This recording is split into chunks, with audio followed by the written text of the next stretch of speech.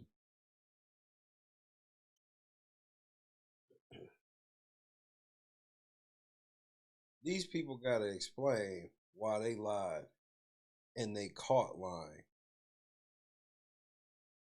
Amir is today, and depending on how that shit go, that's why I might not file my shit today. His shit's this morning, right?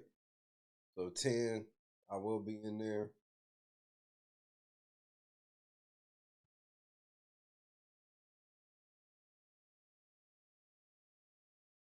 I mean, Jed sitting on stream getting drunk tonight. I'm like, nigga, you act like you ain't got court again tomorrow. You lost today. They gonna try to play that shit. Yeah, well, that means you can't be around me. Nigga, this is the whole point. I don't want to be around you and leave me alone. Like, this nigga try to act like he got an order against Ryan. That ain't how that shit went down, Goofy. Huh, but we gonna have a Christmas party and you ain't gonna get to come. Why the fuck would Ryan want to come to your Christmas party, nigga? He in court getting an order for you to stay away from him. Only your dumb ass would try to frame somebody getting an order for you to stay away from them. Frame it in a way and be like, well, that's why your ass can't come to the barbecue. Nigga,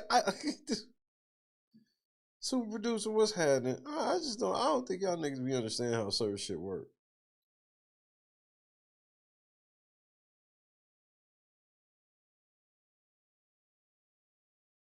His own people had to jump on the line to pull the plug. Pull the plug on this stream mid-sentence. When I saw the title of his live stream, I was just dying. Like, you won in court today, nigga. Like, what did you win exactly? That's why I've been sitting here just looking at YouTube like, man, I don't know why y'all keep defending this nigga, man. This is some very deadly shit y'all fucking with.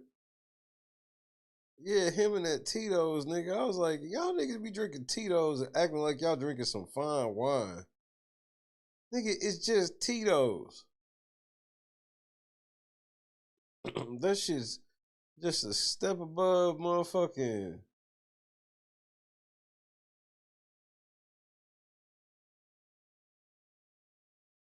Shit, I don't know, well water.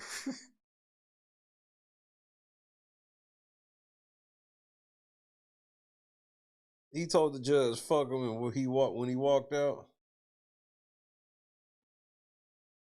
All he's doing is just helping the Rico case. I'm just chilling. Then this nigga got the nerve to try to raise money. Nigga, you hurting, huh? You trying to raise money and shit? We're spending most our lives living in a grifter's paradise. He been broke once or twice, living in a grifter's paradise.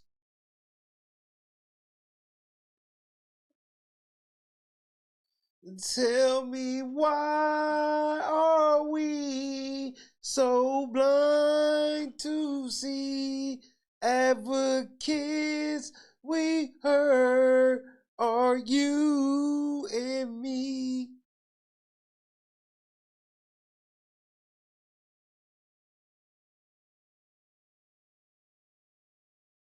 I missed the end. The copy I was watching, the end was cut off. So I didn't get to see the part where the nigga walked off and said, fuck the judge.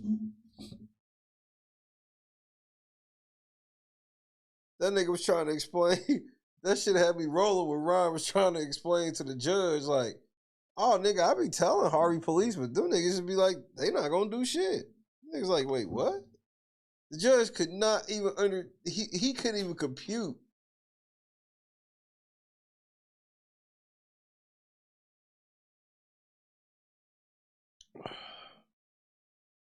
Clark, you better be careful, bro. Like, what are you doing? Like, when shit like this happen, I promise this who I think about is Clark, bro. I'm like, Nigga, you really teamed up with this nigga for real? You was down, so you was down bad like this. Damn. And this is the best you could get. This was the best motherfucking henchman. Mercenary. This was the best one you can get. You can go and get this Zestinary.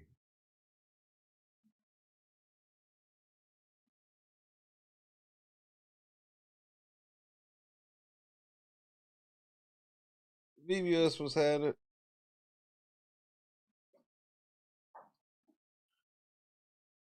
So, I mean, I ain't got. Oh, Victoria was having. So I ain't got a lot to say on it. Like, mistakes were made. You know what I mean?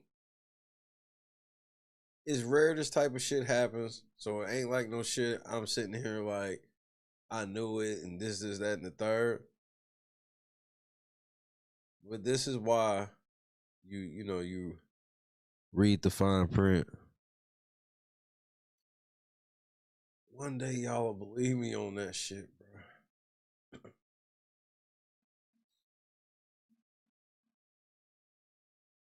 Read the fine print. Read the fine print. Read it. Read the fucking fine print.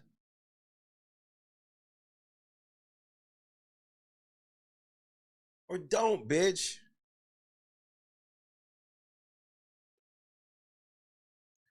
And then Jed goes on his stream tonight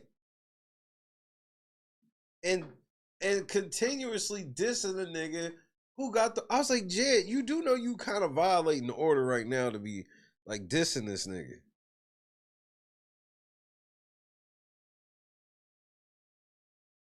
Was I wasn't the only one that paid attention to that.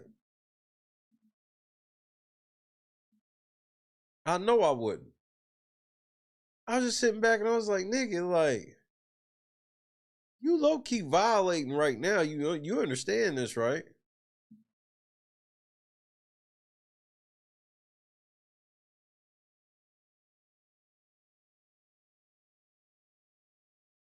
Nigga, when he played that video of Jed literally on the video was like, yeah, what the fuck was you saying online, nigga? Jed said, objection. Objection for what? He's creating a narrative. He's creating a narrative, and I you know that I don't really like that narrative. No, noted. Go ahead, Mr. Samwelski.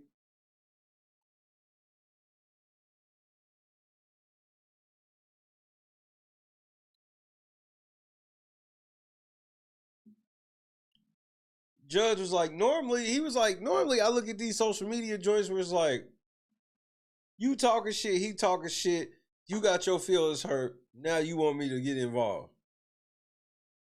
But this is a situation where you got somebody who's a 20-year resident of Harvey, and then you got Jed.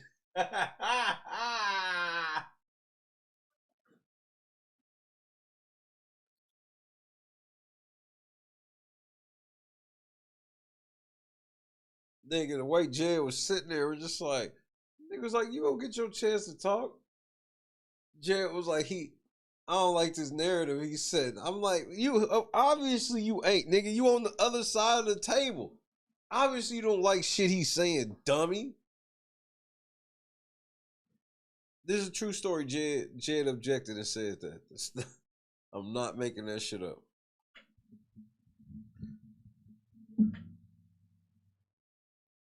This nigga Jed, the damn almond head nigga. This nigga head like a half-sucked sugar baby.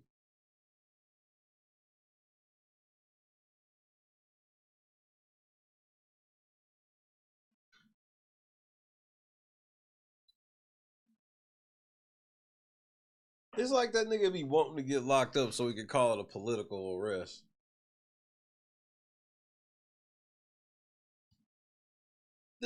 And the judge was so nice to everybody.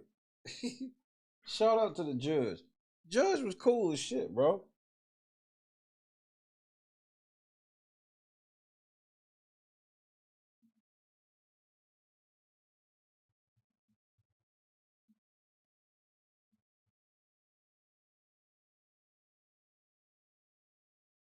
Yeah. Yeah, Jed tried to say the judge called him an attack dog. Jed, you're one of the worst human beings ever, bro. Like that's when you knew Jed knew he had a losing case. This nigga Jed trying to win on the flimsiest technicality you ever heard in your life.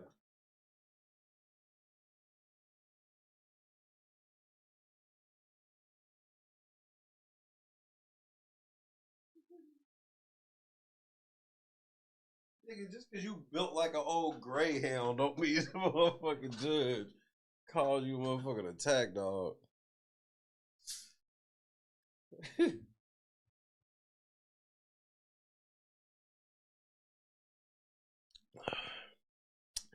Jay about the size of a Great Dane.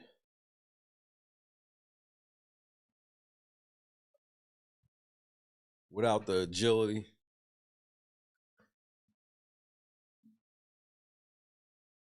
He was, bro, and Ryan was in there on point. Ryan, Ryan was in there on point. Shit was crazy.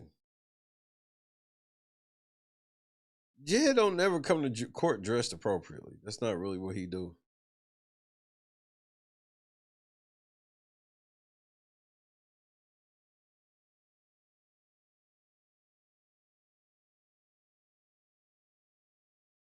But see, there's some shit getting ready to happen that, like,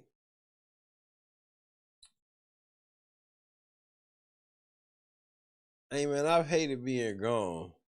Which, hit the like button. Don't forget the link so we can hit the daily goal. We gotta stay on the goal since we gonna miss 3 weeks. The one thing about being gone, it made being quiet how I needed to be quiet easier. But I hated it. Like, I hate that this shit be happening and it just keep happening.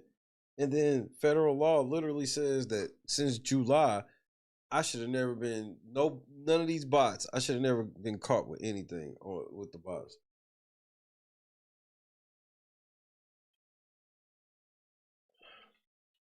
They were supposed to put my account on a litigation hold. They did not.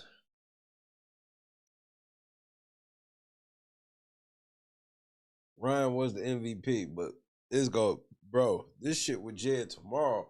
Jed, this some big shit tomorrow, bro.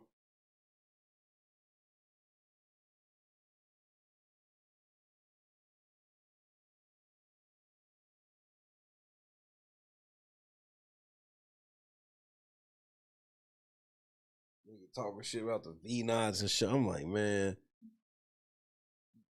The fact that I saw this nigga getting ready to get drunk and then started drinking and started getting drunk, I'm like, man, you got court tomorrow. Take this shit seriously. This shit makes me cringe. I don't look at the nigga when, like, I see him driving into a brick wall and I start giggling like some of you niggas would do if it was you. That shit makes me cringe because I don't want to see nobody crash into a wall.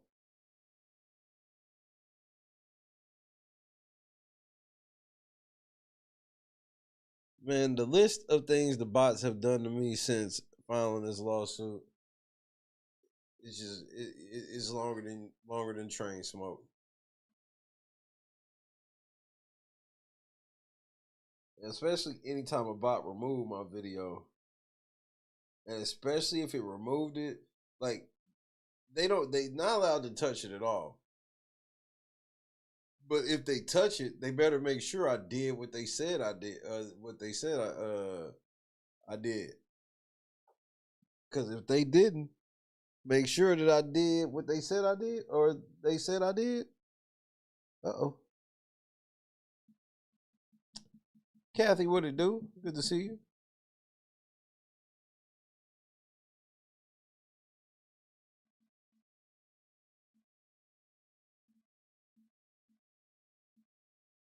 Tomorrow is Friday.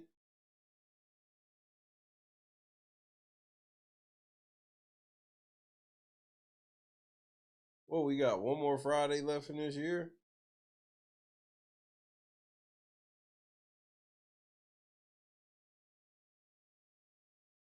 Next Friday will be the last Friday, right?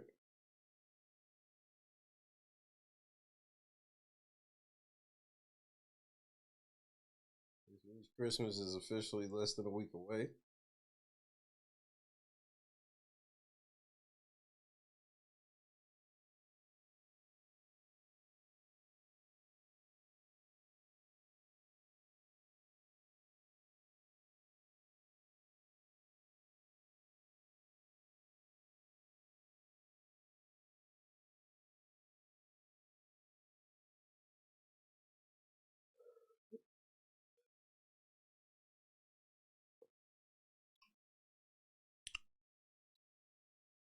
Excuse me. One more Friday. Thank you, Foxy.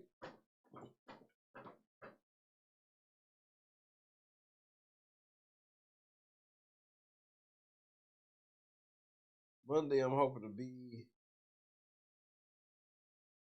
on the normal shit.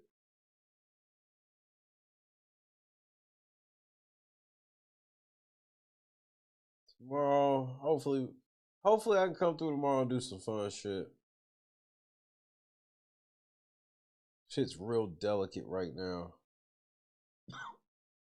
But with, all the legal shit being crowdfunded and shit, is like mandatory that I give updates of what's going on. And if you felt like you couldn't digest it all the way, go back and listen again.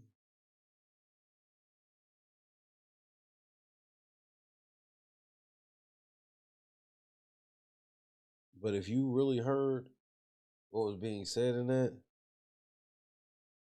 then like me, your mind was blown. Richard, please.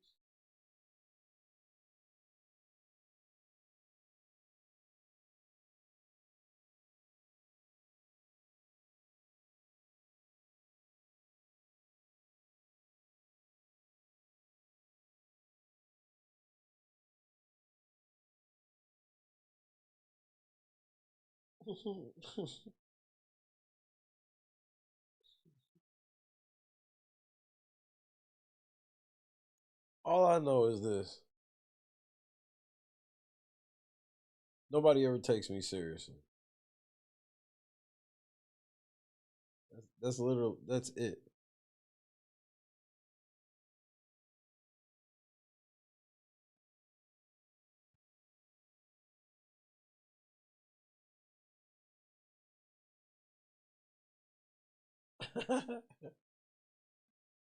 Oh boy. You know what, Kathy? I feel late to the game as well.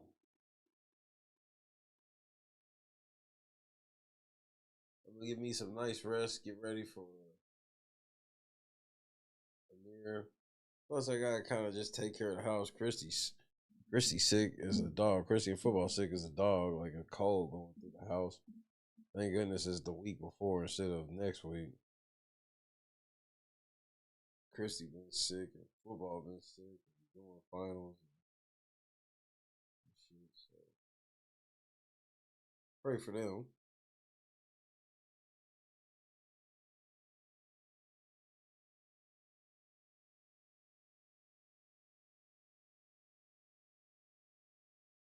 Oh my lord.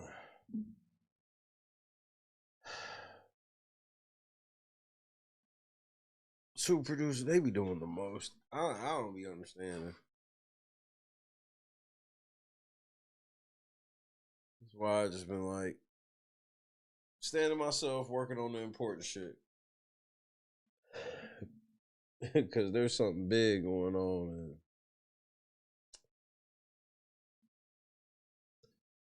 you know what? I'm probably lying.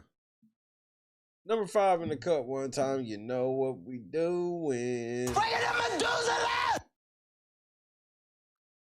You know what we doing.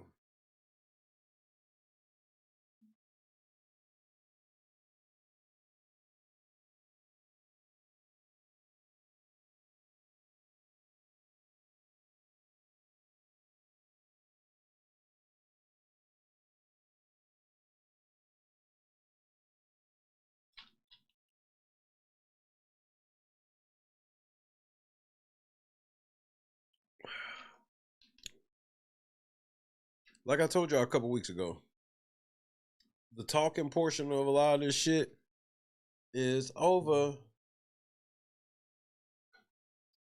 I don't have much else to say. And, you know, I'm pretty much getting ready to get off. Just because this is serious, this stream is serious business. And if you don't get why it's good or why it's bad or both or neither, I'm not gonna explain it. That's why I didn't stop and do any type of my normal interjections or anything, because if you can't read between the lines, then I just can't help you on this one. I'm sorry.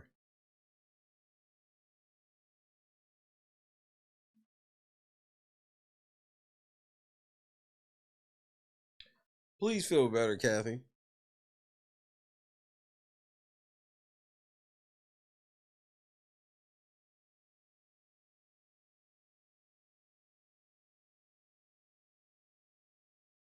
He's going appeal the order for what?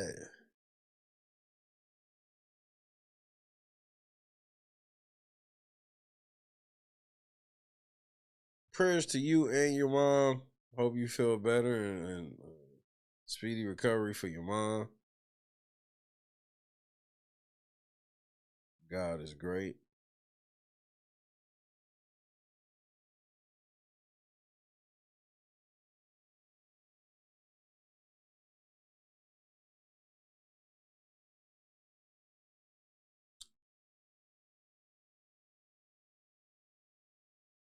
Jed, I hate to use this cliche thing, but I don't really know no other way to say this that represents this properly. Hey, bro, the walls are closing in. You hear me? The walls are closing in.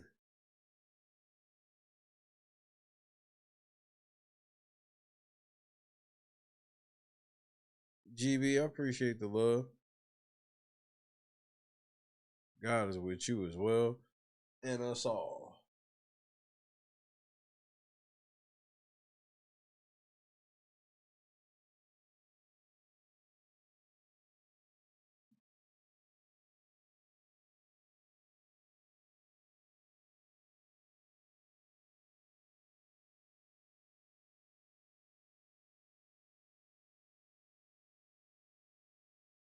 Jed, you're not taking back-to-back L's, are you?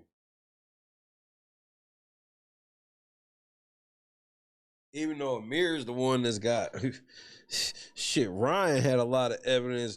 Amir got way more evidence than Ryan had.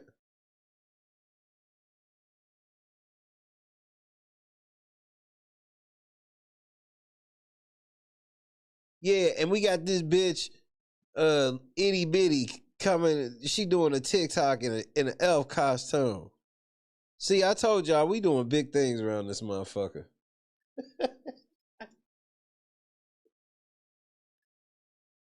Yeah, nah, they got 1 million on TikTok, and they gonna put this elf costume on, nigga. We doing big things, nigga. In my For the Culture hoodie. Jed, y'all got a hoodie now? Y'all got a black hoodie with y'all logo on it? What?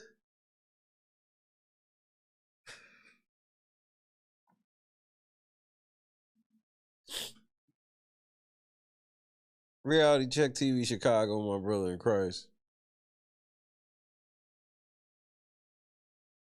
The nigga had on the motherfucker For the Culture hoodie. I damn near fell over. Nigga. I was like, man.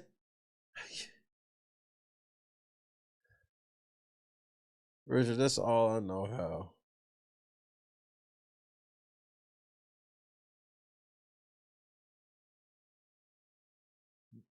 Was at the Linthal Law Group party with other TikTok persons. Oh, here we go. Hit that like button so we can get to 100. We almost there. Wilt Chamberlain rules in full effect. Status quo. I don't know if I officially said what up. My bad if I did.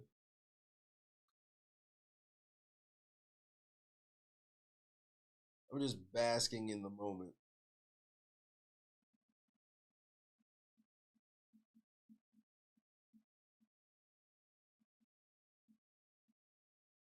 He bragged about being rich again.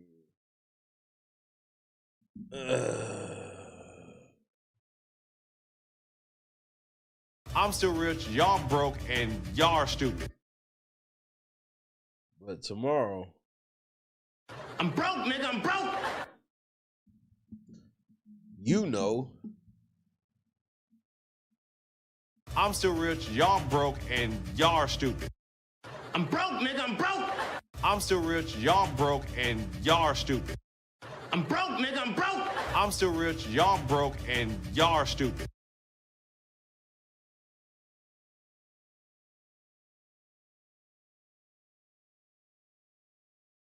I mean, tonight was a total crash out fest. And the nigga was getting drunk.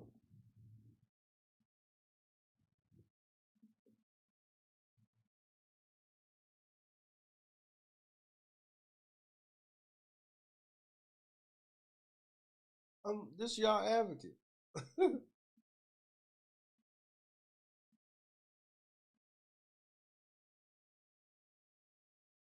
But Jed, on some real shit, before I get off here, Jed, you telling me you really thought you had a chance to win?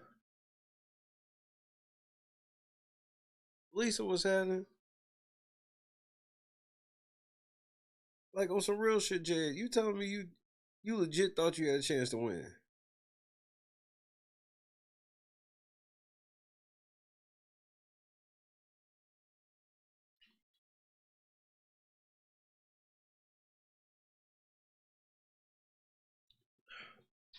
It's a sickness of the highest order.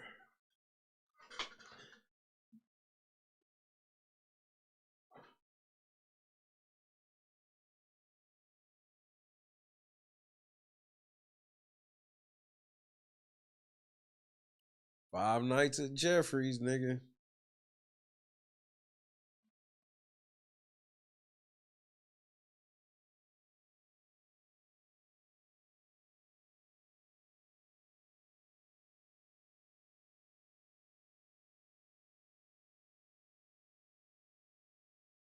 His sister called him drunk. Rock hard at Jeffrey's. Seeing bunch of 'em in the night.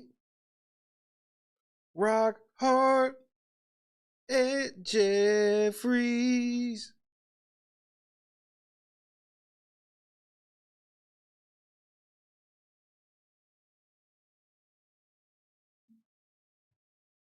Yeah, the cup was not empty tonight. Normally the cup is empty. The cup was not empty tonight.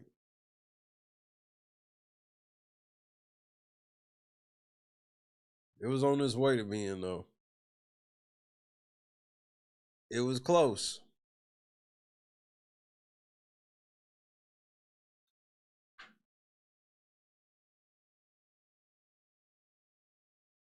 First of all, we not disrespecting Anton like that, nigga. Anton wasn't zesty. The only thing zesty on Anton was that jar of piss he was carrying.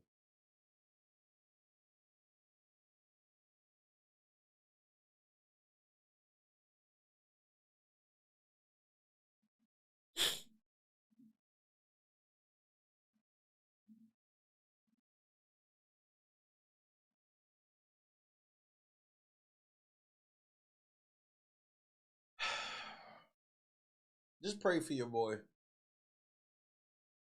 I'm gonna try. I think we'll be able to do a show tomorrow. We can kind of be in our normal state.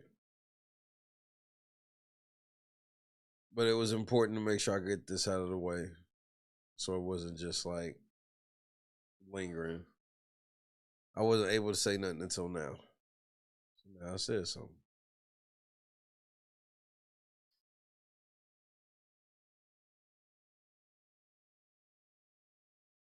Hit the like button.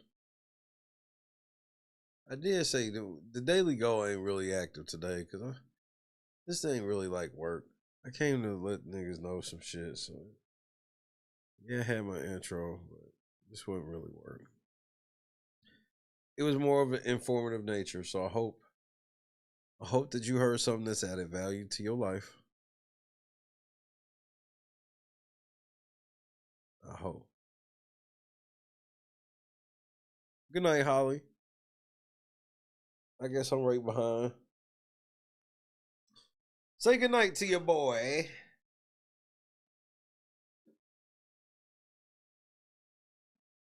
Just a little quick drop off. But I promise, you can just re-listen to it. It'll make up for the extra 2 hours I'm supposed to be on. Or don't, nigga. I don't give a fuck. Scott Johnson, Cynthia, Janice, shout out to Bob, Kendra, Turtle, Aaron, Kendra, Janice. I promise we're almost there. Leaps and bounds this time. Reality Check TV Chicago, Foxy. I think I saw Morgan. Shout out to Morgan, Mr. Fields, Miss George, Big, Napa. Rule number 5. Aaron.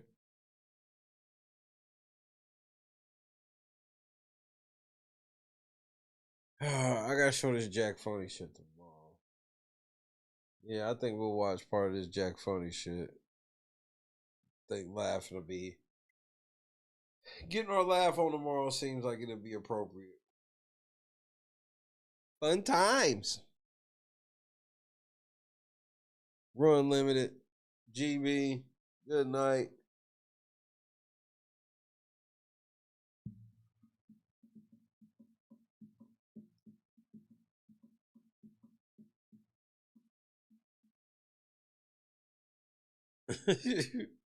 I'm still rich, y'all broke, and y'all are stupid.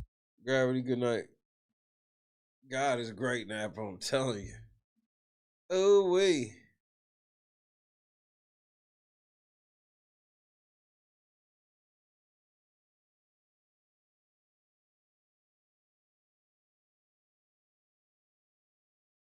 We got a chance to make history.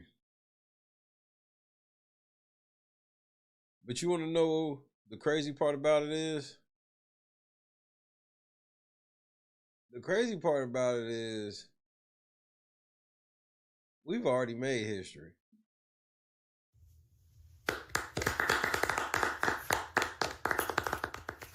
I am a millionaire. Oh my God. Yes. Yes. A millionaire. But I didn't come to talk about how I'm a millionaire, even though I am a millionaire. Woo! I have a Ferrari, a Lamborghini, a G-Wagon, 6 Teslas, but who cares about all the extremely nice, luxurious cars that I have, that I drove here today? And my houses are gigantic. I have a house in every single country.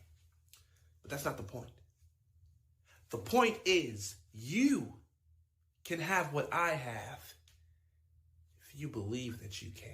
I believe. You can get rich in 4 easy steps. Step 1, drop out of college. Fuck college. You don't get rich by going to college. You get rich by getting rich. That makes so much sense. Step 2, you can do it. How was that a step? Step 3. Step 4. He didn't even say anything. Buy my program, Eat, Sleep, Rich, for $7,000. Yes. Amazing. I'm gonna buy it. Become Yes, your yes, true amazing. self. I have it. Financial freedom, success, opportunities, determination. Ferraris, Tesla,